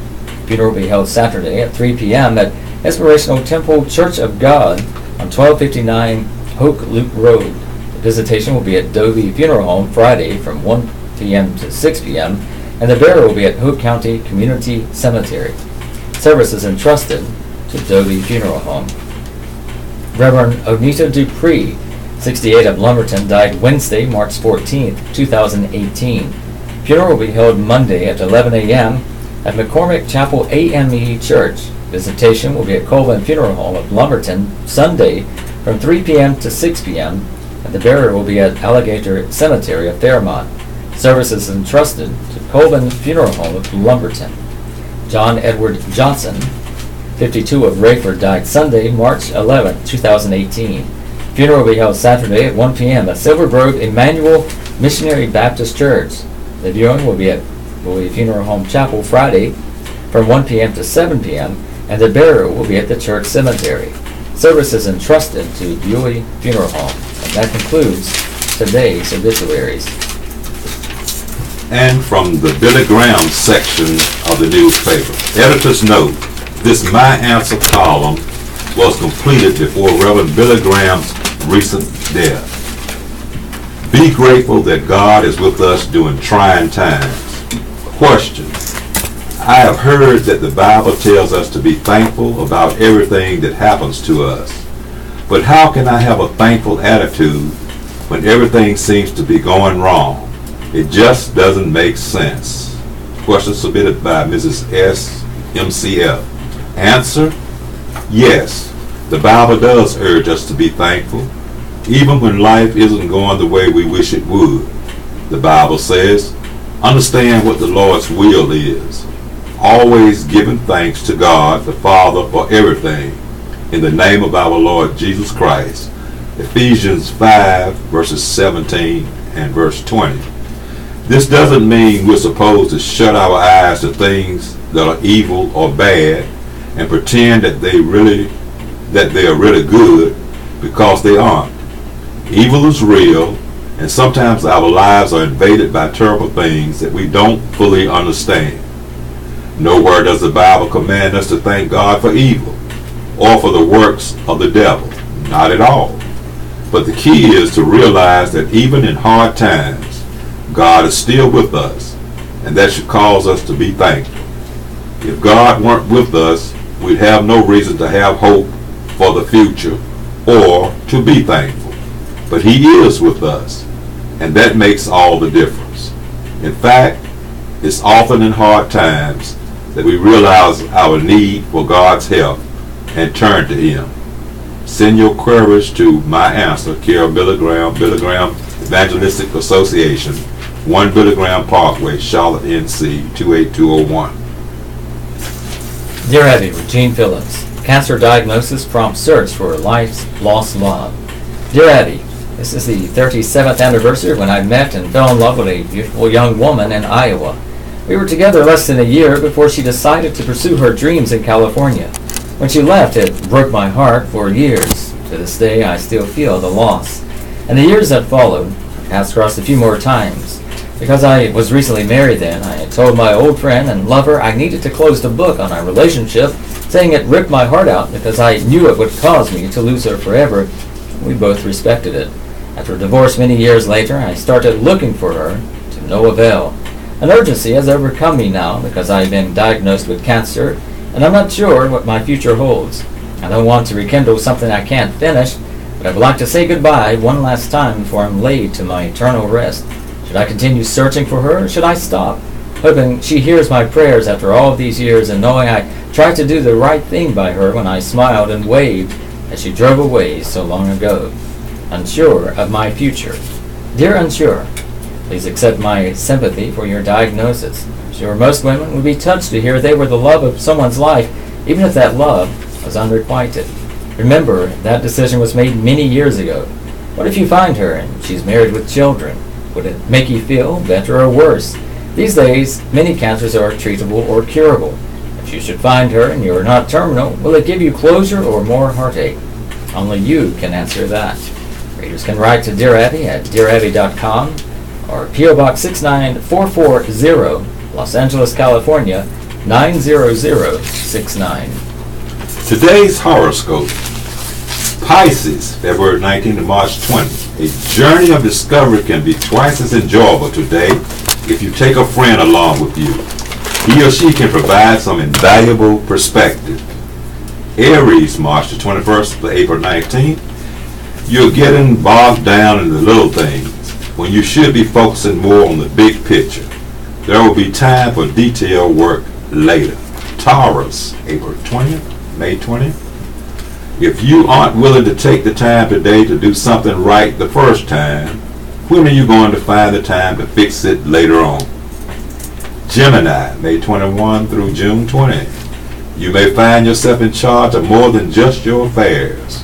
Be sure to use your time wisely for yourself and for others. Cancer, June 21 to July 22. An unusual maneuver performed at just the right time puts you in the lead today, and you can keep it if you maintain a steady pace. Leo, July 23rd, August 22nd. Something important and unexpected comes to you through unfamiliar channels today. It may be time for you to take on more responsibility. Virgo, August 23rd to September 22nd. You will want what you ask for and no less, but take care that you didn't overstep your bounds in the first place. Be reasonable. Libra, September 23rd to October 22nd. You cannot do things in the same familiar way and expect different results. You must be willing to experiment with some new methods. Scorpio, October 23rd to November 21st. What do I want is the most important question you can ask today. And you should ask it anytime you feel uncertain in any way. Sagittarius, November 22nd to December 21st. You can avoid obstacles today simply by following the path you've charted for yourself, even though there are surprises in store. Capricorn, December 22nd to January 19th. You mustn't allow yourself to be influenced too much today by someone who doesn't really know what lies ahead. Trust yourself. Aquarius, January 20th to February 18th. A surprise encounter may make it impossible for you to enjoy something that you were looking forward to today. A change of plans is in order. Opinion, another view. Trump's presidency is becoming the purge by Dana Milbank. It's official. President Trump's 2020 re-election slogan will be lifted from a dystopian thriller which a white nationalist U.S. government suspends the rule of law. Variety described the film The Purge, Election Year, as a squalid B-movie political horror film that plays to our most reptile-brained basic instincts. Could there be any better description of the Trump presidency? Trump, at his Saturday night rally, announced his re-election slogan, Keep America Great. Trump floated the slogan 14 months earlier in an interview with my colleague, Karen Tumulty, and news reports at the same time pointed out this phrase had already been used as a tagline promoting Purge, Election Year. Trump went ahead with it anyway, and why not? Purging is exactly what Trump is doing. On Tuesday, it was Secretary of State Rex Tillerson's turn to be purged, announced via a tweet. Trump didn't bother to speak directly with Tillerson before he fired the former ExxonMobil chief who had cut short a trip to Africa where he was cleaning up for Trump's blank hole comments. This was much the way Trump purged FBI Director James B. Comey, who learned of his firing from cable news while giving a speech in Los Angeles. And it's similar to how Comey's deputy, Andrew McCabe, was purged and how Attorney General Jeff Sessions and Deputy Rod J. Rosenstein likely would have been purged if Trump had his druthers. Now, National Security Advisor H.B. McMaster will probably be purged soon. Many others whose qualifications for service do not include sycophancy, from the regional immigration spokesman who quit rather than defend falsehoods, up to top economics aide Gary Cohn, have self-purged rather than suffer more debasement. Defense Secretary Jim Mattis may soon be the last one standing between Trump and his nuclear button. Common thread among Trump's purge victims: discomfort with his abiding affection for Vladimir Putin. It's probably no mere coincidence that Tillerson's last significant action before his firing was to issue a statement calling Russia an irresponsible force of instability in the world, acting with open disregard for the sovereignty of other states. Tillerson concurred with Britain's assessment of a nerve agent attack, telling reporters the attack on British soil clearly came from Russia. The White House had avoided blaming Russia, asserting Britain was still working through some of the details. The Trump White House similarly shied from criticizing Putin for saying in an interview broadcast over the weekend that the election interference may have been done by Jews who have Russian citizenship but are not even Russians. Likewise, the Trump administration has resisted imposing sanctions on Russia or spending money designated for countering Russia's election interference. Each baffling capitulation to Putin revives the long-standing question: does Russia have some leverage over Trump? But that's the explanation Trump might need to crib more material from the purge. In the film series, the government provides a 12-hour period once a year in which any crime, including murder, is legal. The difficulty for Trump is that 12 hours could be too limiting. A purge week would be more practical. On Monday, foreigners would be free to manipulate U.S. elections. On Tuesday, it would be legal to obstruct justice. On Wednesday, ethics laws would be suspended, allowing government officials to boost their private businesses. On Thursday, sexual harassment and assault laws would be void. On Friday, it would be legal for foreigners to use nerve agents on U.S. soil. The downside is that by Saturday, Stormy Daniels might decide confidentiality agreements are legally non-binding. It's already legal for Trump to purge from his government anybody who has the temerity to display independent thought. Tillerson did that, differing with Trump over the Paris Climate Accord, neo-Nazi in Charlottesville, and dealing with Qatar, Venezuela, Afghanistan, and Iran. Tillerson, who never exactly denied that he had called Trump a moron, drew a public rebuke from Trump for trying to negotiate with Little Rocket Man Kim Jong-un. Their most consequential disagreement was surely about Russia. Tillerson was reportedly stunned that Trump took Putin's denials of election meddling at face value. When he tells me that, he means it. Tillerson's designated successor, Mike Pompeo, won't give Trump such grief. The CIA director auditioned for the new job on Fox News Sunday, saying the Russians attempted to interfere in the election. This was part of a long history of such things also done by other actors. Pompeo assured viewers that there's not been a single indication Russia succeeded. Ignore that guy who just called Russia an irresponsible force of instability in the world. It doesn't work here anymore. Russia is harmless. Putin is benign. The purge is working. Follow Washington Post columnist Dana Milbank on Twitter at Milbank. Also from the opinion page, the Observer's editorials, tourism tax changes are risky business. The county commissioners and our state legislative delegation have renewed their discussions about the hotel and restaurant tax revenue that is helping pay off the Crown Coliseum's construction costs and debt. Lawmakers have warned the commissioners that they may be dancing in a minefield. It's now a new discussion. The commissioners and local lawmakers have talked about the issue several times in the past 2 or 3 years, and even advanced as far as drawing up legislation. The Crown's debt will be paid off in 2024, and the 1% tax on restaurant food is supposed to end then.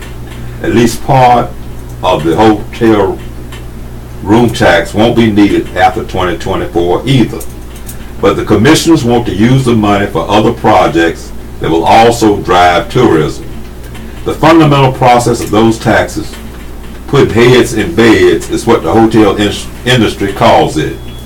The commissioners have several projects in mind for the funding, including the planned Civil War and Reconstruction Museum and a performing arts center to replace the aging and decrepit Crown Theater. But diverting the tax revenue to them will be tricky at best and risk some collateral damage. Without doubt, we need to find a way to make both projects happen.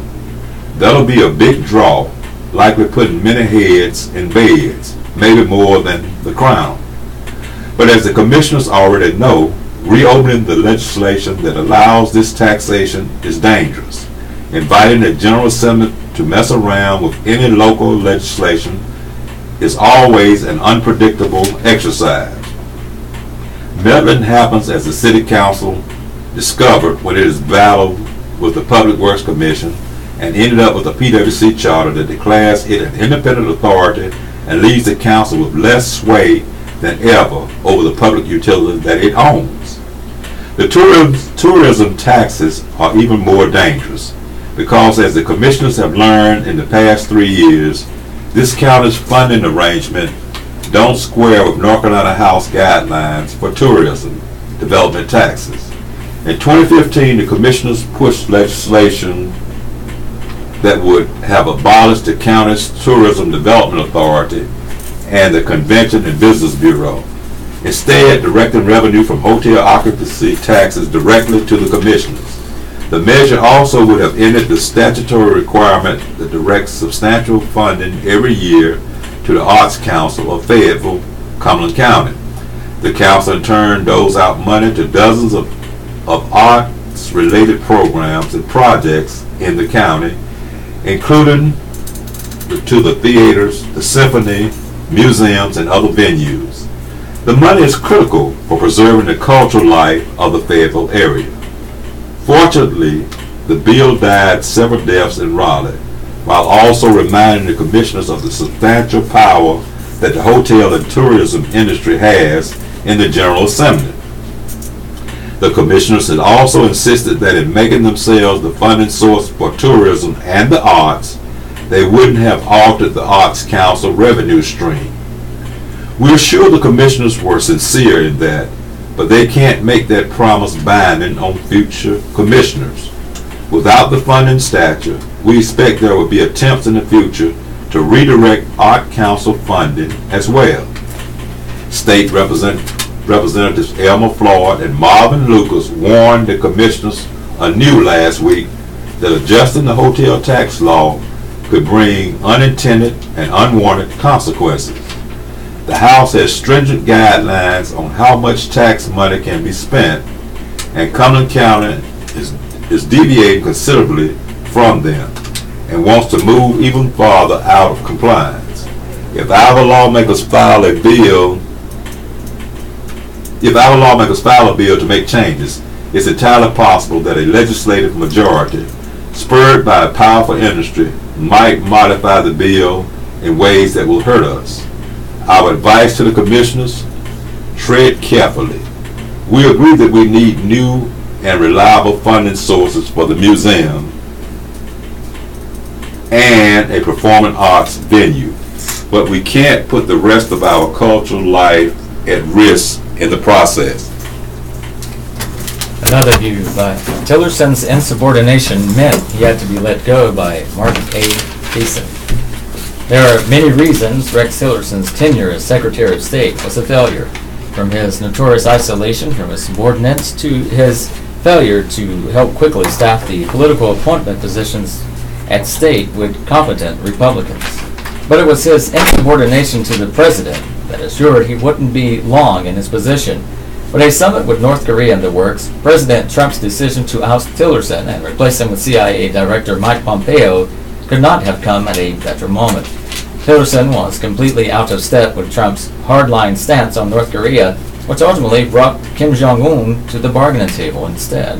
Tillerson's North Korea strategy seemed to be to beg Pyongyang for talks. Speaking at the Atlantic Council in December, Tillerson delivered this embarrassing plea: "It's just me, and we can talk about the weather if you want, but can we at least sit down and see each other face to face?" Might as well have said, "Pretty please," with sugar on top. Trump's critics were constantly griping that the president was undermining Tillerson's diplomatic efforts with North Korea, when in fact the opposite was true. Trump's strategy has been to achieve a peaceful solution by getting Kim to understand that the United States is ready to use force to stop him from deploying a nuclear intercontinental ballistic missile capable of destroying an American city. This is the message Trump was trying to send during his address to the South Korean legislature, when he told Kim in no uncertain terms, "The weapons you are acquiring are not making you safer. They're putting your regime in grave danger. Every step you take down this dark path increases the peril you face." By projecting weakness to Pyongyang, Tillerson was undercutting Trump's message of strength, thus making war more likely. The fact that Tillerson could not seem to grasp this or get on the same page as his commander-in-chief made his continued leadership of the State Department untenable. Pompeo, by contrast, is in lockstep with Trump and sending Kim a clear message that should diplomacy fail, the United States will not hesitate to act. The president is intent on delivering this solution through diplomatic means, Pompeo told me during a recent conversation at the American Enterprise Institute. We are equally, at the same time, ensuring that if we conclude that it is not possible, that we present the president with a range of options that can achieve what is his stated intention. The failure to deliver those options is yet another reason Tillerson's tenure at state had to end. Tillerson was working with Defense Secretary Jim Mattis to slow-walk the delivery of military options to the president, apparently out of fear that the president might actually act on them. According to the New York Times, after a conference call about North Korea organized by National Security Advisor H.R. McMaster, Tillerson stayed on the line with Mattis and, unaware the other participants were still listening, complained about a series of meetings the National Security Council had set up to consider military options. Signs Mr. Tillerson said that the NSC was becoming overly aggressive. No one elected Tillerson to make these decisions. They elected Trump. With Tillerson gone and Pompeo at state, McMaster will now have an ally at state who shares his belief that for Trump's warnings to North Korea to be credible, he must have well-developed and credible military options on the table. As Trump put it, Tillerson had to go because we were not thinking the same. With Mike Pompeo, we have a similar thought process. Having a trusted advisor at state will be critical to the success of the biggest diplomatic gamble of Trump's presidency, his upcoming talks with Kim. At AEI, Pompeo told me that the CIA assesses that Kim is a rational actor, which means that given accurate information about the president's intentions, Kim should make a rational decision that will not lead to the destruction of his regime. We're taking the real-world actions that we think will make it unmistakable to Kim Jong-un we are intent on denuclearization, Pompeo said. We're counting on the fact that he'll see it. We're confident that he will. With Pompeo in office, Trump now has a much better chance of getting that message across to the North Korea dictator. Well, at Washington Post columnist Mark A. Thiessen on Twitter, at Mark Thiessen. Thiessen is a fellow of the American Enterprise Institute, a former chief speechwriter for President George W. Bush.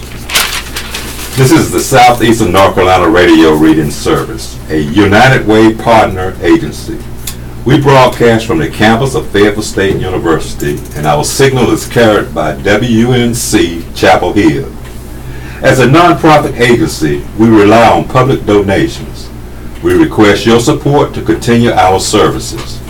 When making charitable donations, please keep the SENCRRS in mind. Our post office box number is 35029, Fayetteville, NC 28303. If you have any questions or comments, please call us at 910-672-1600, or our toll-free number is 1-844-709-5656. Your radio hosts are Wilbert and Robert, and we are proud to serve you today. Help us get the word out. At the Gates 4 Golf and Country Club on Saturday, April 7, 2018, we will have our 8th annual for the blind and visually impaired golf tournament fundraiser. We read radio organization, we read news and info through radio receivers to the blind and visually impaired. It's $250 per team or $65 per player to participate. Lunch and dinner will be provided, free beverage card provided. And that's a $400 value for those items. Again, that's Saturday, April 7, 2018. There's a $500 cash prize for the first place team.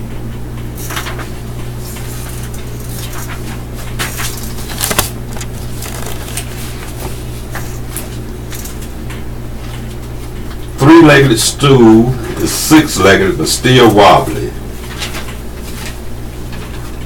I'm sure most people reading this column have heard the term the three-legged stool that refers to the platform upon which you retire, upon which your retirement portfolio is to be built. One of those legs represents your Social Security benefit, the second leg is savings and investments, and the third leg propping you up in retirement as a company pension. Well, over the years, that stool has gotten a little wobbly, primarily because the company pension leg keeps getting whittled away.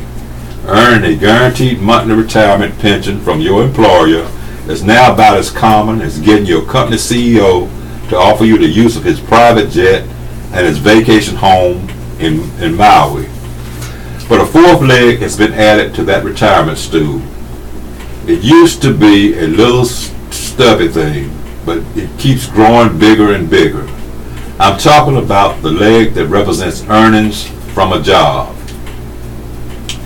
Yep, senior citizens find themselves either out of necessity or just plain restlessness, working and earning money well into what were supposed to be their retirement years.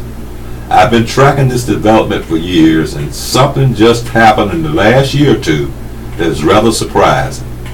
The earning legs of the retirement stool is now the biggest and fattest leg of them all, surpassing Social Security.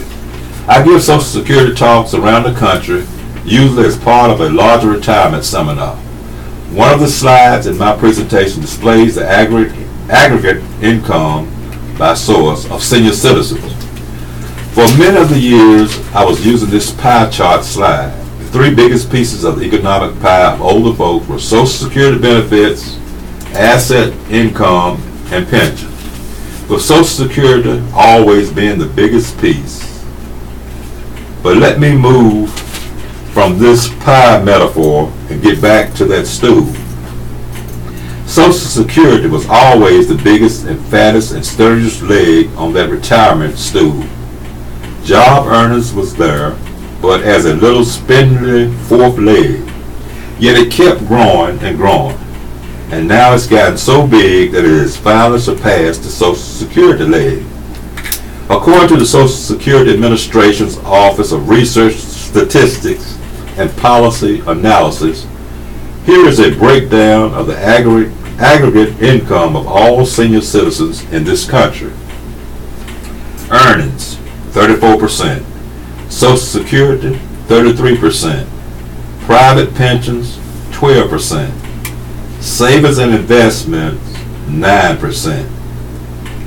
Government employee pensions, 8%. Other income, 4%.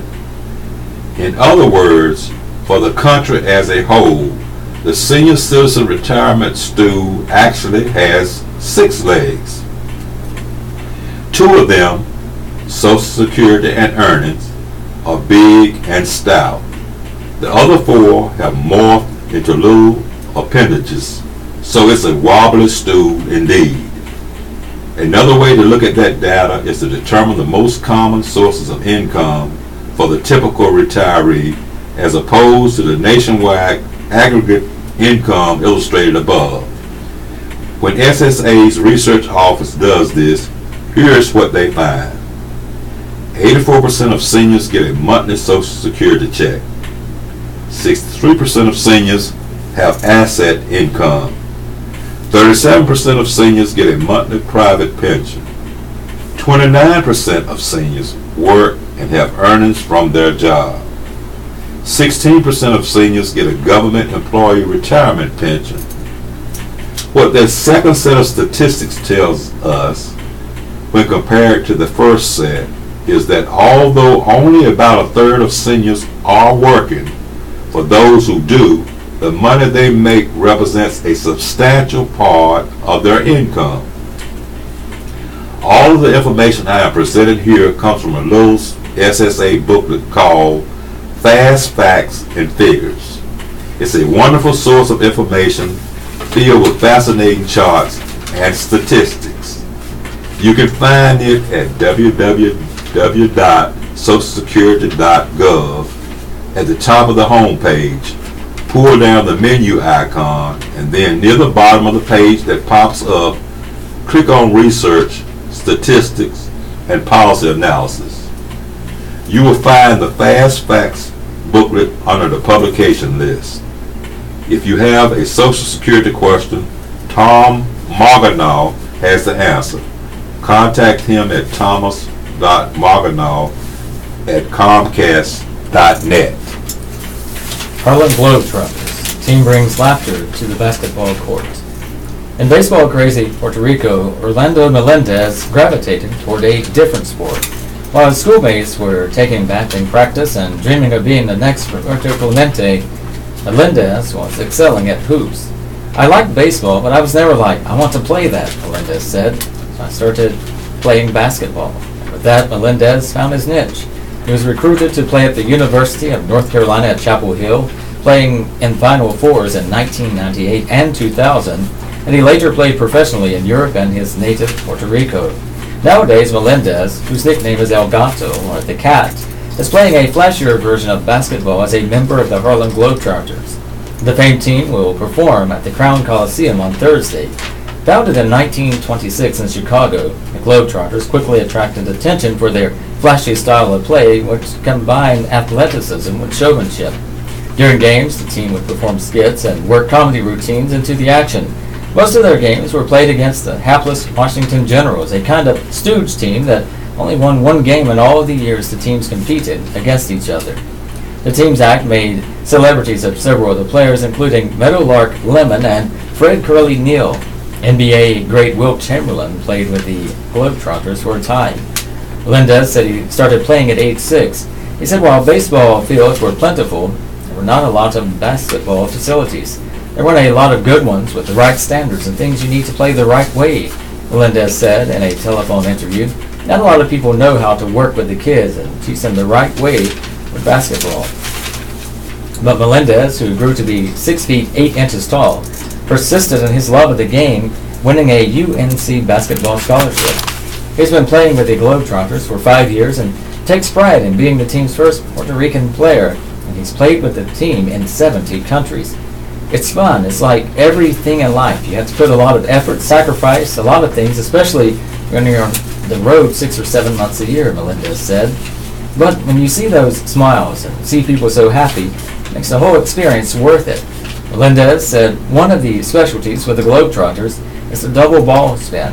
He has both balls spinning off his fingers and puts them under the arms at the same time. People love that, he said.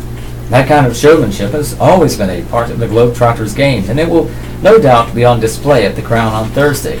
Another time-honored aspect of the Globetrotters show will also be present. Melendez said after a hiatus of a few years, the Washington Generals are back. In all their years of competing, Melendez said, the Generals have only won once, way back in 1971. He is quick to make a distinction. It wasn't our fault, he said with a laugh. It was Curly and Meadowlark's fault. And the Harlan Globetrotters will be at the Crown Coliseum next Thursday at 7 p.m. Tickets range from $26.50 to $76.50. For more information, you can call 438-4100 or go to their website, crowncomplexnc.com. Latest eats. Here's a look at some of the restaurants the Observer staff has sampled. Each week we add our latest review and drop the oldest. House of Thai Cuisine, 4582 Cumberland Road, Tuesday through Sunday, 11 a.m. to 8:30 p.m. Lunch specials, 11 a.m. to 2 p.m. Thai and Chinese cuisine. Customers may choose the degree of Thai spice from no hot to Thai hot. Entrees include pad Thai, Thai fried rice, and Thai beef salad, as well as General Tso's chicken and lo mein. The most popular dishes include the pad wan sen with bean thread noodles, the drunken noodles, and the yum nure salad. Phone numbers 491-2655. Lake Gaston Brewing Company and Restaurant, 124 Hay Street, Wednesday and Thursday, 10:30 a.m. to 2 p.m. and 5 to 9 p.m. Open on Friday from 10:30 a.m. to 11 p.m. Saturday noon to 11 p.m. Sunday brunch 10 a.m. to 2 p.m. Craft beers and gourmet food. The restaurant's flagship beers include the Cream Ale, the American Strong Ale, the Double Triple IP, and the Lavender Ale. Popular dishes include whiskey burgers, lamb sliders with feta cheese, and the blackened Bajamar tacos. Phone numbers 910-779-0444. Boarding House Treasures and Tea Room, 3903 Ellison Street in Hope Mills. Thursday through Saturday, lunch noon to 2 p.m., dinner 6 to 8 p.m., Sunday brunch noon to 2 p.m., dinner 4 to 6 p.m., down-home comfort food and international cuisine with specialty teas. The cashew chicken, the Moroccan lemon chicken, the holiday quiche, and the West African peanut soup are popular main dishes, along with the rum cake and the Cuban flan for dessert. Now serving beer and wine. Telephone numbers 491-7777. The Tap House, located at 411 Hay Street, Monday through Friday, 5 to 9 p.m. Friday and Saturday, 11 a.m. to 2 a.m. Sunday, noon to 9 p.m. Pub menu with recently added all-day breakfast to complement the 80 craft beers they have on tap. The weekly food specials include the tapped out ground beef burger, the buffalo chicken wrap, the fried buffalo chicken sandwich, the Tap House burger wrap, and the special Tap House breakfast plate. Telephone numbers 426-5650. Video. Deputy never entered building during Florida school massacre by Terry Spencer, Associated Press, Fort Lauderdale, Florida. Security video shows a Florida sheriff's deputy going toward the high school building while a gunman massacred 17 students and staff members, but he then backed away and stayed outside with his handgun drawn. The Broward County Sheriff's Office released a video Thursday showing Deputy Scott Peterson's actions during the February 14th shooting. It shows him and two staff members rushing in a cart toward the three-story freshman building where the shootings happened. When they arrive, Peterson pulls his weapon and goes toward, but then retreats and takes up a position outside the building. During most of the 6 minutes of shooting, the camera's view of Peterson is blocked by a light pole, but parts of him occasionally appear. He never went inside. There's no sound on the video. Almost about 11 minutes after the 19-year-old suspect, Nicholas Cruz, began shooting, the video shows a glimpse of Coral Springs police officers who have arrived at the school rushing toward the building. By then, Cruz had fled.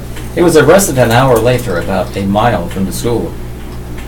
Sheriff Scott Israel blasted Peterson 8 days after the shooting, saying the deputy should have entered the building immediately, addressed the killer, killed the killer. The 54-year-old deputy retired rather than accept a suspension. He is still being investigated by Internal Affairs. Peterson has denied wrongdoing, and a statement issued through his lawyer shortly after his retirement, he said he thought the shots were being fired from outside the school.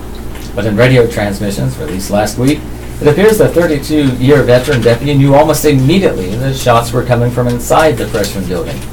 Peterson's attorney, Joseph DeRusso, did not return a call and email Thursday seeking comment. Joe Bosting, an independent police trainer, reviewed the video at the request of the Associated Press. He said it confirms that Peterson should have entered the building.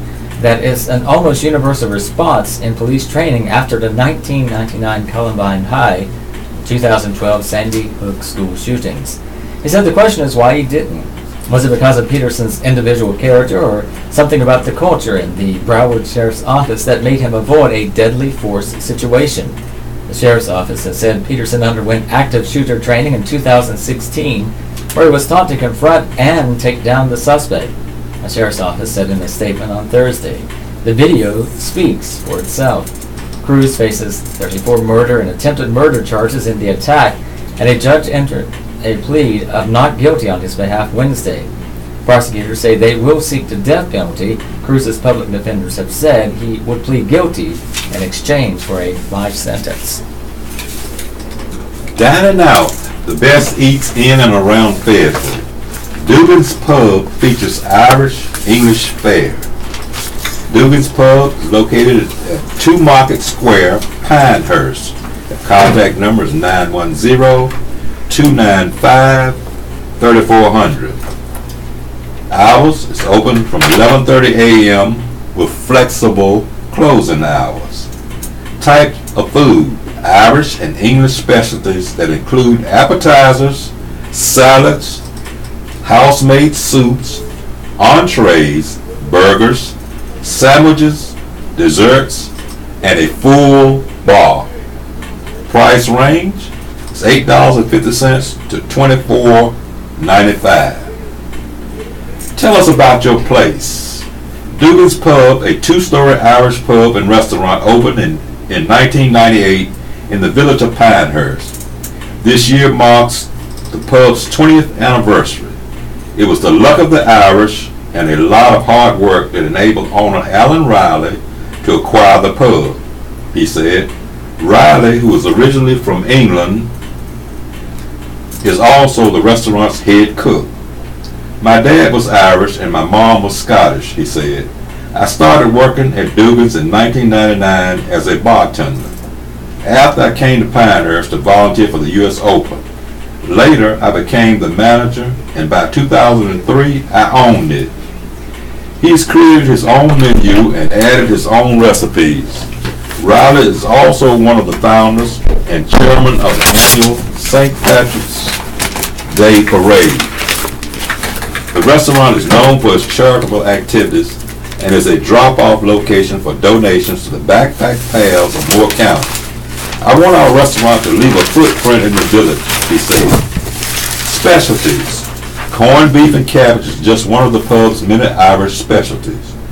We slow roast the corned beef daily, he said. Moist, tender slices of corned beef are served with fresh steamed cabbage, carrots, and potatoes with a side of horseradish sauce. It's one of our most popular dishes, he said. Other Irish favorites include the Guinness stew, the Irish Bangers and Champ Shepherd's Pie, the Irish Wake Sandwich, the Irish Banger Sandwich, the Grilled Reuben, and the California Reuben, along with specialty soups that include the pub soup, the onion porter, and the soup of the day.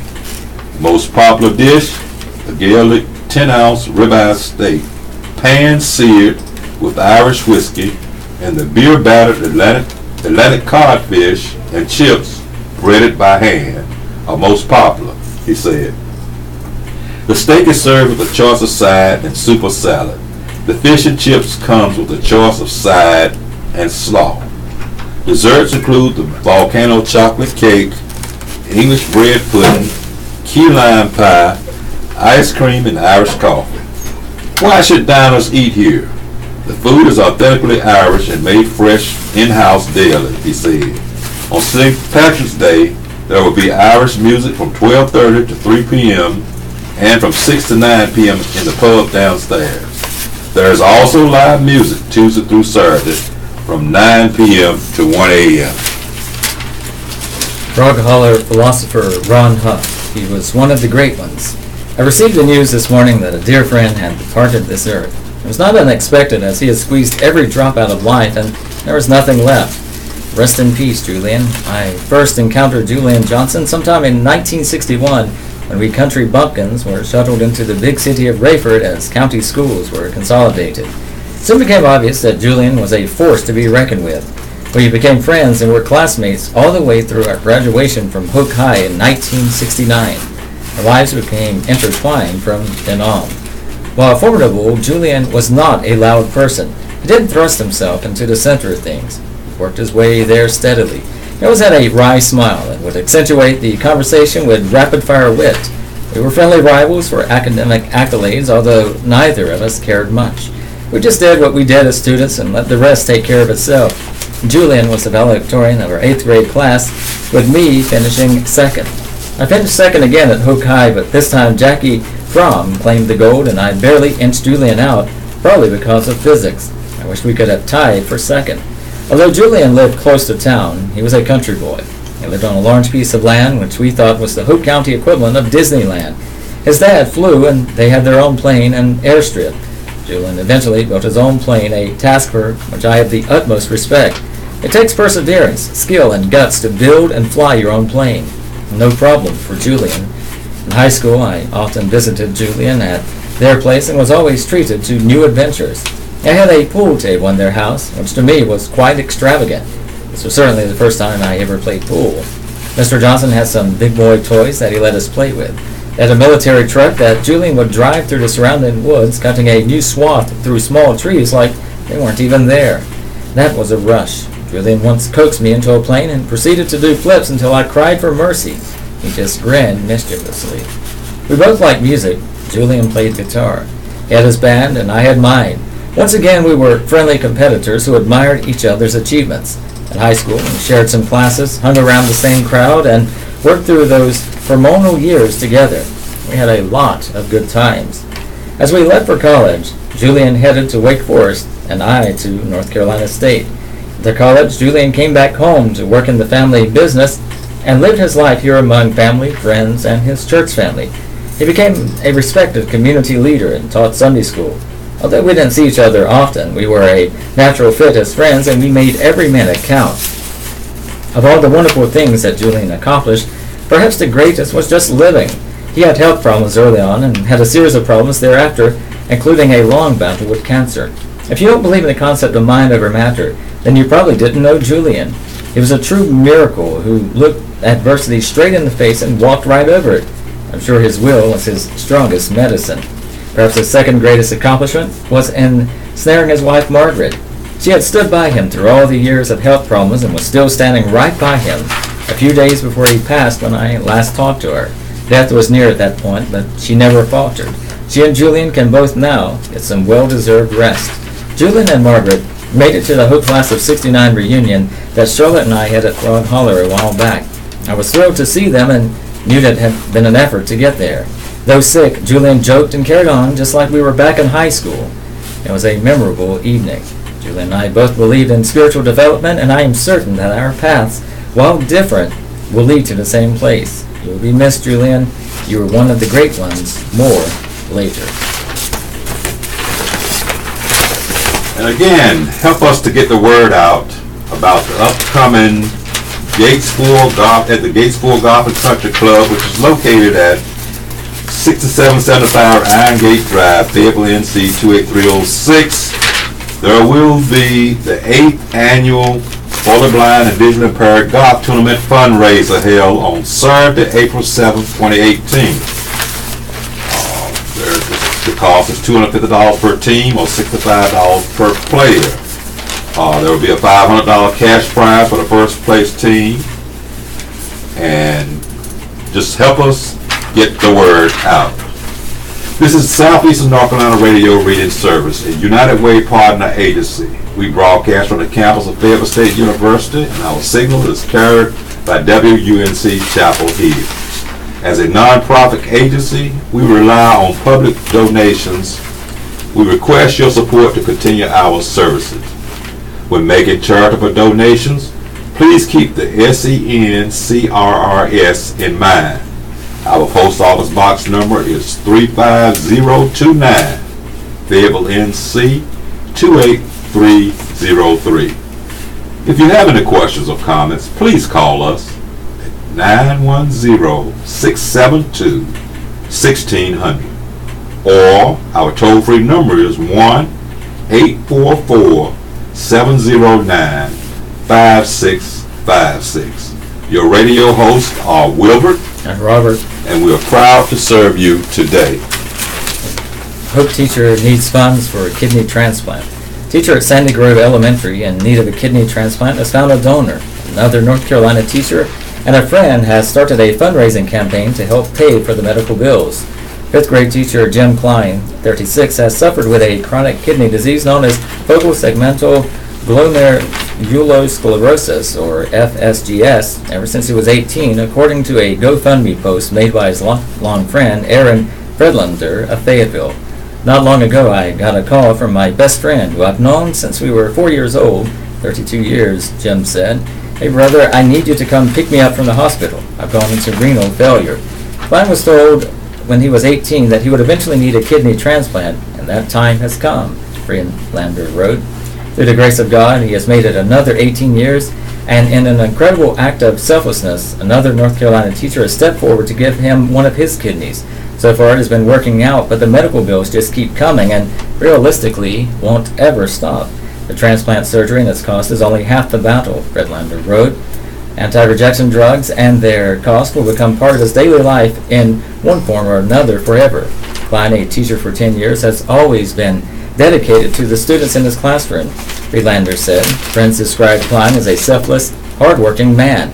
Jim has been this way his whole life. Family, friends, strangers. Jim's selfless acts of kindness and putting others before his own desires have been a trait he has carried his whole life, Fredlander wrote. Because both Klein and the donor are teachers, the surgery has been scheduled for the summer at the end of June, so they can both have time to recover before the new school year starts. Fredlander set up a GoFundMe account to try and raise $20,000 to help with the medical expenses. I've never met someone that deserves our help more than this man, he wrote. The online donation page is available at https://www.gofundme.com/NC-teacher-needs-a-kidney. So far, the campaign has raised $745 of its goal. This concludes our reading of the Fayetteville Observer. Your radio hosts have been Wilbert And Robert. At 4 p.m. you can hear Off the Bookshelf. Additionally, you will hear a rebroadcast of today's Fayetteville Observer tonight at 9 p.m. We will now join the Raleigh Network for additional news of interest.